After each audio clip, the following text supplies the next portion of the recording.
Hey, what's up, everybody? Welcome to another edition of Established Run's NBA Injury Report Analysis Show. I'm Drew Dinkmeyer here with Mike Gallagher to walk you through this 6-game slate. Another mid-sized slate, but another slate with plenty of injuries. It just doesn't stop as the NBA schedule continues to burn out bodies and require rest, require some time off for some guys. No time off for you, though, Mike Gallagher. How are you on this fine Thursday? Not great. Having a pretty frustrating morning with some hardware giving issues. I don't have my background because I couldn't log into StreamYard because I had to clear my cache. I lost all my logins, so I couldn't get that. So it's been quite a morning for me, but we're ready to go. Got all my pressers done through the frustration, so we're ready to talk some injuries today. Just a little tech lording this morning to get your Not day my squared fault away. though. All right, let's get into some of the injury stuff. The stuff that just broke right before we went on the air here was Milwaukee related. They are on the second night of back-to-back, so it's good to get the reporting early. No Giannis Antetokounmpo, no Grayson Allen, no Joe Ingles tonight. What are your thoughts on how the Bucks handle things in Miami? And what are your minutes expectations for Jrue Holiday, who was just on a minutes limit, 3 games ago, and is now playing on a back-to-back? So first of all, I'm glad I had some issues because I was not able to get this bet in time from Miami CLV. So I guess it was kind of a blessing in disguise. Secondly, yeah, not surprising that Giannis is going to sit on a back-to-back. I would expect Bobby Portis to get the start. We've seen them generally lean on him. They're comfortable playing more minutes. I think Holiday's minutes should be pretty good. I think this is a game they probably still want to get. He's looked fine. He's played normal minutes. We talked about this, that when they bring him back from 3+ games, off the bench, minutes cap second game, and then good to go. So he's been, mostly illness thing. He should be fine. I would expect him to play pretty close to full. We saw Grayson Allen get hurt yesterday. Marchand Beauchamp got the start in the second half while he was down, so I'd expect that to be the case. So expecting the starting lineup of Jrue, Connaughton, Marchand Beauchamp, Brook Lopez in the middle, and then Bobby Portis at the 5 spot. Then we'll see probably Noir come in there. They probably need another wing in there to fill some minutes. See maybe a little bit more Javon overlap. Miami shouldn't be too big in the backcourt. We'll talk about them on the other side. But yeah, expecting Brook to play probably pretty close to full minutes. Granted, this is the Bucks, so we never really know. And maybe Jrue gets added for all we know. So keep your eyes peeled there. Yeah, one of the interesting things is in the past, this has been such a clear situation when they've rested guys that Jordan Nwora has really benefited. But this year they have a lot more wing depth and priorities in terms of who they're developing. And Marchand Beauchamp has been the guy who has taken some of that priority and taken some of those minutes. So him and AJ Green are guys that are getting more playing time than Nora, and so we'll see if he gets more than a spare rotation, but it hasn't been the same like jam Nora every time Giannis sits situation. Has been that way for Bobby Portis. Bobby Portis has been incredible in these spots. Him and Jrue Holiday should have really high ceilings. Let's move on to Brooklyn, where the Nets will be without Kevin Durant for a while. Nicholas Claxton is also listed on the injury report as probable. What are your expectations on how the Nets rotation shakes out? Because there's a lot of minutes to fill here without Kevin Durant. Yeah, I would expect them to play a lot smaller. I would expect Joe Harris to get in that starting lineup. Comments from Jacques Vaughn saying they didn't want to overwork TJ Warren. They said they never wanted to get him kind of over the mid-30s mark, which is obviously a lofty expectation. But we've seen him touch upper 20s at times. I think there's a chance. I love that it's like, oh, we don't want to overwork him. We don't want to give him above mid-30s. It's like, yeah, nobody was saying anything about mid-30s. Yeah, it's like, what? Yeah. So, I think that TJ is going to play a pretty good bit. You certainly need a second piece of offensive creation there, and he's been pretty good in that role for the most part. So, despite Joe Harris starting, I think TJ Warren's a guy that's going to have way more ceiling because he kind of fits that role that Durant fills. Not to the caliber of Durant, but a guy who can go out and score on his own. So I think they need that component in their offense. So expect them to benefit quite a bit. And then, Ben, I think Ben could benefit more. Maybe some more chances to create some offense, more half-court creation rather than the transition stuff where he's been doing. So, and then the obvious part is Kyrie Irving is just going to absolutely cook and take all the shots he can get there for a big part. We'll see if they add in another piece, whether it's Markieff Morris for size. They're going against Boston with size, so I think that's maybe something they could do as well. Yuta Watanabe could also play a bit more, but I think the headlines are Joe starting, more TJ Warren, more Kyrie, maybe more Claxton too, more Ben, and just everyone kind of piecing it together overall to help Kyrie be the alpha here. Let's circle back on that Milwaukee game. They're playing Miami Miami's injury report always littered with lots of things to digest. Bam Adebayo probable, Tyler Hero, Kyle Lowry out, Haywood Highsmith probable, Dwayne Dedmon suspended by the team for knocking a Theragun onto the floor and getting ejected when they only had like 8 guys. And then Caleb Martin is still out. What does that leave us with from a Miami expectation standpoint in terms of their rotations tonight in that game against Milwaukee? Nice brand loyalty on using Theragun and a massage gun. But yeah, so Bam should be back and should add too. On top of that, Jamal Cain turned his ankle, not in the injury report. Jimmy Butler hurt his wrist, not in the injury report. So they're not playing. That's just a joke. But just to keep an eye, I'm curious to see if Jimmy Butler's wrist is wrapped from that after shooting 23 freaking free throws. So that leaves us with Gabe starting again without Hero and without Lowry. That should not change. We'll have Bam back in the starting lineup. But I think everything else is more or less unchanged. We saw a ton of Max Strus. He was kind of the slate winner for pick your Miami cheap guy. Oladipo's mints are really strong. Should still be pretty good. So besides the Bam starting factor and then keep an eye on the other stuff, it should be mostly the same. How deep is would you expect the rotation to be tonight in terms of number of players? Because we've seen at times they can play like 7 or 8 and the minutes just get really high for everybody. What's your expectation on how deep they're able to run tonight? Probably not very deep. I think they're going to play this pretty tight again. Home game against Milwaukee, so I don't think they're going to go more than 8 or 9. Yeah. I'm looking through it. So I certainly 9 would be a high end. The question for me is whether they'd go 8. So essentially it would be Bam Adebayo, Butler, Highsmith, Vincent, Strus in the starting lineup, those 5, Kane, Oladipo, and Robinson as the backups, and then a 9th man. Is there a 9th man that there could be?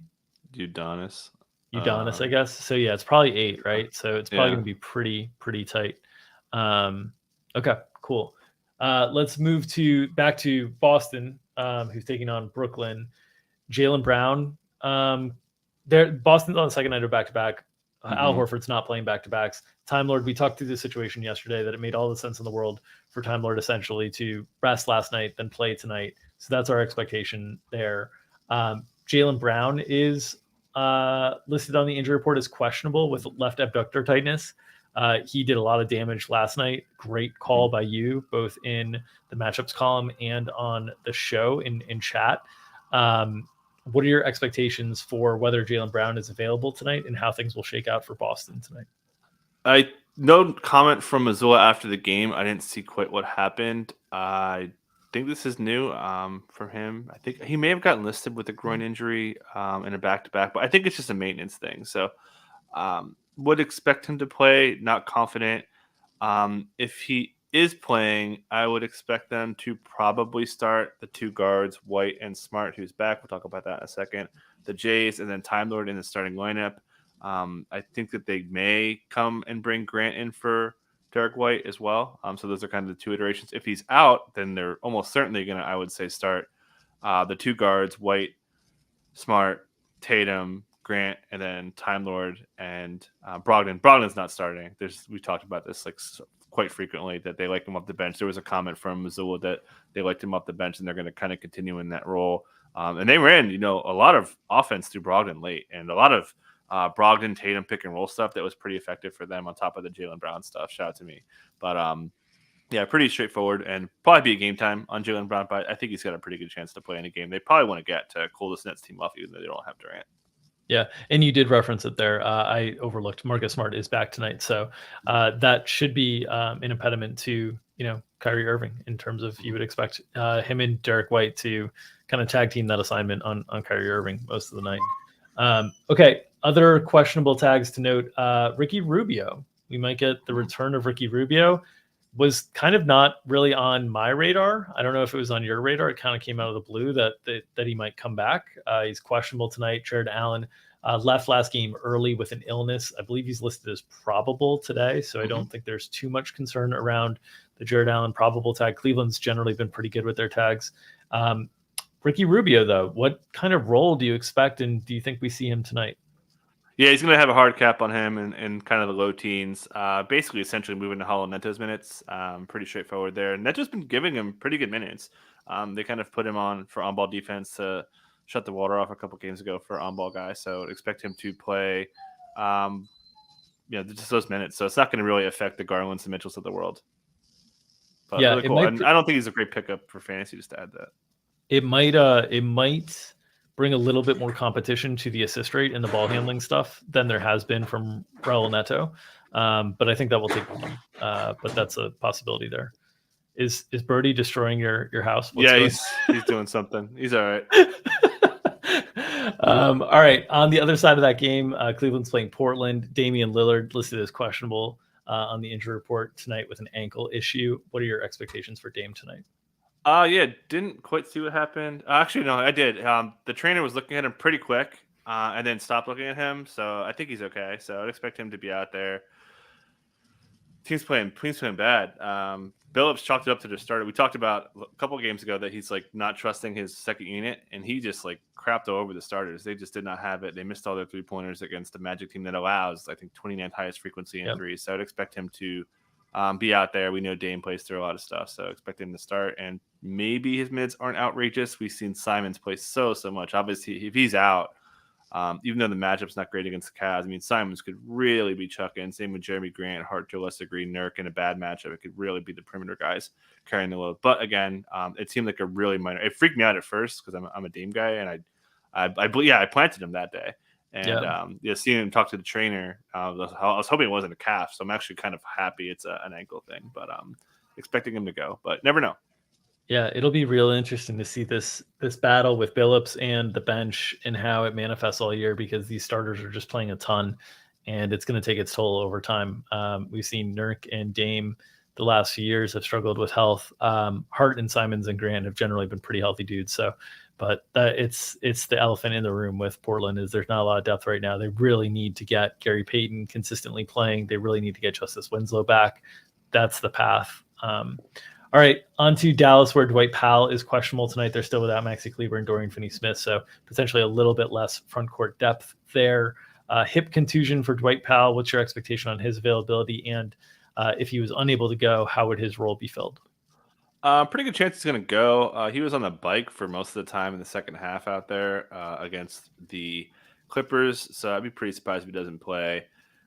Should note, man, Jason Kidd said he's basically comfortable playing Luka 40 minutes right now because they're so short-handed. He's like, oh yeah, that's going to happen like every night until they get basically Dorian Finney-Smith back. So against the Lakers team, man, it's going to be tough to fade Luka today. I'll put it that way. But so I would expect them maybe just to bring Powell off the bench with the hip soreness thing. Maybe just throw Reggie Bullock on the LeBron matchup. I think that makes quite a bit of sense. I would expect them to start that way. It'll be really interesting to see if the Lakers choose the same defensive tactics that they chose on Christmas Day against Luka with similar roster available, when they just kept throwing doubles over and over, and Christian Wood almost had a triple-double as a result. It'll be really interesting to watch if the Lakers choose the same tack tonight. Speaking of the Lakers, Patrick Beverley is questionable. LeBron and Troy Brown Jr. listed as probable, obviously still without Anthony Davis, Austin Reeves, and Lonnie Walker. Any read on the Lakers tonight? We have unfortunately seen the LeBron tags be a little bit more meaningful. I think he's actually probably played about 75% of the probable tags this year. Some of those probable tags have gotten downgraded midday, and chat is alerting me that Beverly has been ruled out while we've been talking here on the show. So it just came out 4 minutes ago. So no Pat Bev tonight. What's your expectation for the Lakers without Bev, Reeves, and Walker? Third time now, the Lakers have listed someone with an injury, whether it's Anthony Davis's back, LeBron James's ankle, and now Patrick Beverley's hip, and they get ruled out for an illness instead. But thank you for at least listing it, Lakers. We appreciate that. So I wouldn't be surprised if Max Christie starts. He played pretty well there. I think that Max Christie might start. They liked his versatility. They liked his length on defense. So I think he might slot into that Beverly role. And perhaps Godspeed if they put him on Luka. I don't think that's a pretty impactful injury there. And then Troy Brown probably bumps Juan Toscano Anderson out. So it's definitely going to be Schroeder, LeBron. I'm pretty sure I could say Troy, Thomas Bryant, and I would lean Max in that spot. What would you lean in as for the fifth starter for Yeah, Beverly? I think Max Christie brings all the things that they want. Yeah. He just is a really good spot up shooter, and they really need that in the lineup without Lonnie Walker, without Austin Reeves. So I think he's absolutely most likely. The Juan Toscano Anderson stuff. I think Juan Toscano Anderson is like a pretty decent role player, but it's really not in this kind of system. It was all amplified in Golden State because he's really a player that is like really good when he's constantly moving. And this Lakers system is not a lot of movement off ball. It's a lot of kind of, 5 out and let the main ball handler kind of run a high pick and roll or something like that. And so it's really, I don't understand those minutes. I don't think he's adding a lot out there for them. So I agree with you. I think Troy Brown Jr. likely just gets back in the starting lineup. He's a little bit better off of the, spot up, shoot, catch, an attack off the catch. Those different things that Juan Toscano Anderson's not quite as good at. Juan Toscano Anderson's more good at like cutting and hitting cutters with passes and a lot of the defensive stuff. And so it's not the greatest fit. So yeah, I'm in agreement with you there. Cool. Okay. Any other injury news? I'm looking through. It doesn't look like anything else came out. We can talk about Gordon Hayward, doubtful tag for Charlotte. He's doubtful. Kelly Oubre and James Bouknight out. What are your expectations there for Charlotte as they've been playing without Oubre and Hayward for a little while now? Yeah, got the little baseball series here against the Raptors. They got completely torched. So, I think McDaniels picks up that heavy minutes role. Got a little bit of foul trouble. I think he's got a good shot at 30. We've seen Cody Martin's minutes not really tick up too much, and they ran, much to our chagrin, a lot of DSJ overlap in with LaMelo to add additional ball handling, which makes sense. And they kept their turnovers down. That was something that worked out well, but they still got kind of blown out. So yeah, I would expect mostly a run back situation. Clifford didn't really have too much to say as far as how he did or didn't like it. And yeah, Terry Rozier's alive. That's also kind of nice to see. He's another one of my. I had some bad calls yesterday and with this one, but I was pretty convinced that Rozier was going to kind of pop off in this matchup, and he probably will again. I think he's in a good spot.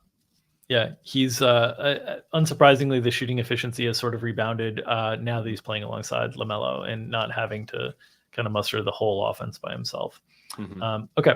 As always, support the people who are supporting us. This show is brought to you by our friends at Underdog Fantasy. They have daily NBA snake drafts for money running in addition to many formats of NFL contests, still running for huge prizes. If you're playing NBA Pick'em, in-season subscribers can use our tool to compare ETR projections to their game. If you haven't signed up for Underdog yet, use promo code ETR for a matching deposit bonus up to $100. That's promo code ETR at underdogfantasy.com.